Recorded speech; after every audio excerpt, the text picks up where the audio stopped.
కామారెడ్డి జిల్లా కేంద్రంలోని మున్సిపల్ కార్యాలయం వద్ద సావిత్రిబాయి పూలే 128వ వర్ధంతి కార్యక్రమం బహుజన లెఫ్ట్ ఫ్రంట్ ఆధ్వర్యంలో జరిగింది. సావిత్రిబాయి విగ్రహానికి బిఎల్ఎఫ్ తెలంగాణ రాష్ట్ర కమిటీ సభ్యుడు జబ్బర్ నాయక్, వడ్లసాయి కృష్ణ పూలమాల వేసి నివాళులర్పించారు. ఈ సందర్భంగా జబ్బర్ నాయక్, వడ్లసాయి కృష్ణ మాట్లాడుతూ సావిత్రమ్మ పూలే దేశంలో మొట్టమొదటి ఉపాధ్యాయునిగా పేరుగాంచారని కొనియాడారు. బడుగు బలహీన వర్గాలకు చదువును దూరం చేస్తున్న బ్రాహ్మణిజానికి వ్యతిరేకంగా అణగారిన వర్గాలు చదువుకోవాలని ఈ దేశంలో మొట్టమొదటిసారిగా సత్యశోధక సంస్థ ఏర్పాటు చేశారని గుర్తు చేశారు. ఈ కార్యక్రమంలో బిఎల్ఎఫ్ జిల్లా నాయకులు గంగమణి, స్వప్న, చౌక్య ప్రసాదులు పాల్గొన్నారు. సావిత్రిబాయి పూలే 128వ వర్ధంతి సందర్భంగా బహుజన లెఫ్ట్ ఫ్రంట్ బిఎల్ఎఫ్ ఆధ్వర్యంలో ఆమె విగ్రహానికి పూలమాల వేయడం జరిగింది.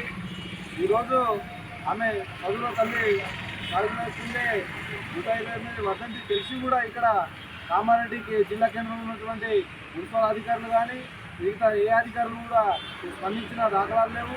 ఇప్పటి వరకు ఈ మున్సిపల్ అధికారులు ఎవరైతే ఉన్నారో ఇది క్లీన్ చేసిన పాపన పోలేదు. ఇది సావిత్రిబాయి పూలేకు అవమానం జరిగినట్టే మేము భావిస్తూ ఉన్నాం.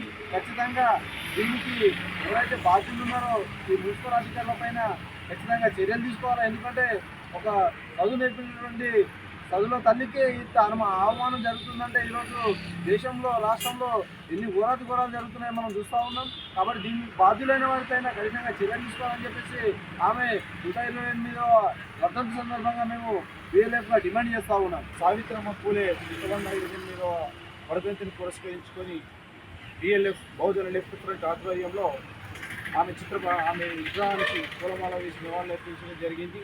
ఈ దేశంలో మొట్టమొదటిసారిగా చదువులు చెప్పి ఈ దేశంలోనే మొట్టమొదటిసారిగా వసతి గృహాలు ఏర్పాటు చేసినటువంటి సావిత్రమ్మ పూలే, జ్యోతిరావు పూలే గారి ఆదర్శ భావాలతోటి అంబేద్కర్ గారి ఆశయ సాధనలో ఈ రాష్ట్రంలో బహుజన రాజ్యాధికారం కోసం బిఎల్ఎఫ్ పొద్దున రాబో రోజుల్లో పోరాటం చేస్తుందని, పోరాటాలు కొనసాగిస్తుందని, వాళ్ళ ఆశయ సాధన కోసం ఎల్లవేళ కృషి చేస్తుందని పేర్కొంటాం.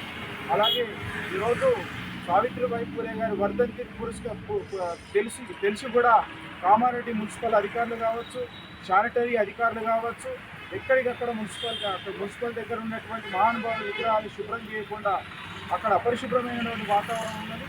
సంబంధిత మున్సిపల్ శాఖ కమిషనర్ గారు స్పందించి మున్సిపల్ శాఖ అధికారి గారు వెంటనే దీన్ని శుభ్రపరచాల్సిందిగా, లేకపోతే రేపు నిరాహార దీక్షకు అవసరమైతే కలెక్టర్ గారిని కలుస్తామని చెప్పేసి కూడా సందర్భంగా పేర్కొంటాము.